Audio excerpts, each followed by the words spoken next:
If you have to look at the plane mirror, of course, the plane mirror basically it forms images by reflection. That is, the image that you get in a plane mirror is basically due to reflection of light. So what happens is that when a light ray from an object, let's say the object is this object O, when a light ray from object O is incident on a plane mirror,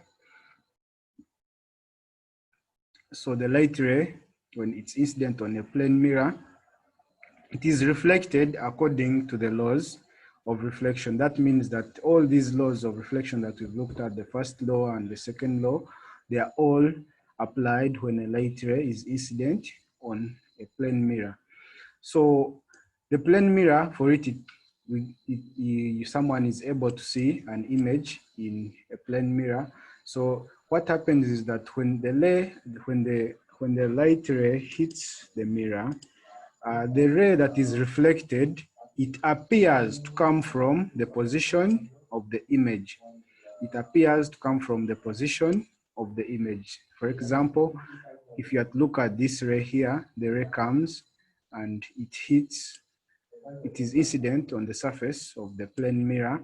So of course we expect it to be reflected, but when it is reflected, it appears to come from where the image is formed. So that's why these back lines here, they are dotted.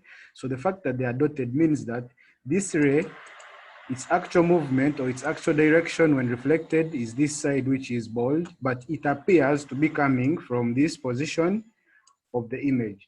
So the image is always the same distance from the mirror as the object is from the mirror. That is, the image distance is similar to the object distance. So if the object, let's say, is a distance u from the mirror and the image is a distance v from the plane mirror, so u is always equivalent to v. The image distance is always equal to the object distance.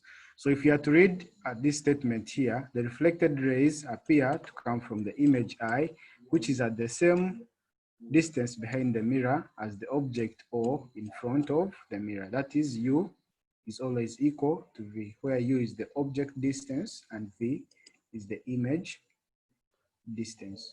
So if you have to look at some of the characteristics of images that are formed by plane mirrors, the first characteristics is that the image is virtual. The image is virtual. As you can see, it is formed behind the mirror. So meaning that it is virtual, and virtual images are images which are formed by apparent intersection of light rays. The light rays do not intersect, but they just appear to intersect. So that's why here the rays actually are reflected in this direction, but they appear to meet at point I. When we extend the rays behind, they appear to meet at point I. So meaning that the image here is formed by the apparent intersection of light rays, and therefore the image formed is a virtual image. Then secondly, the image is laterally inverted. The image is laterally inverted. So when I say laterally inverted, I mean that the image is rotated through an angle of 180 degrees.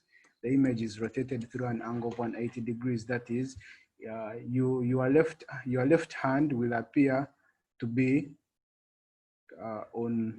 if you look at yourself in the mirror, your left hand will be in the right side of the mirror, and then your right hand will be on the left side of the mirror. So that is what we call lateral inversion, or the image is rotated through an angle of 180 degrees.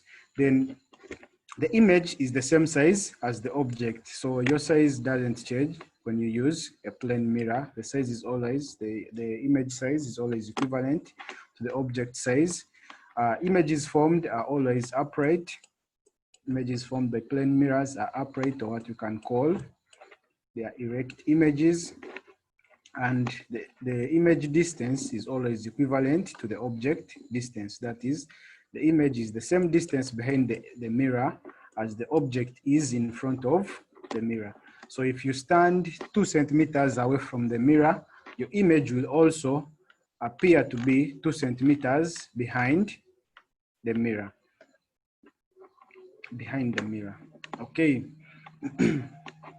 So if you basically look at what we call lateral inversion, lateral inversion is the apparent reversal of mirror images, of mirror images left and right when compared with the object. That is what was on the right appears to be on the left, and what was on the left appears to be on the right. In simple terms, we can call this the image appears to be the image appears to be sideways, or we can simply call it sideways. The image in the plane mirror are said to be laterally inverted just because the image right and left are interchanged, and this effect basically occurs when an image is formed by reflection as shown below. So if originally the word is here, the word is mirror, and this word is reflected in the mirror, it will appear to be like this. The word will be like this in the mirror.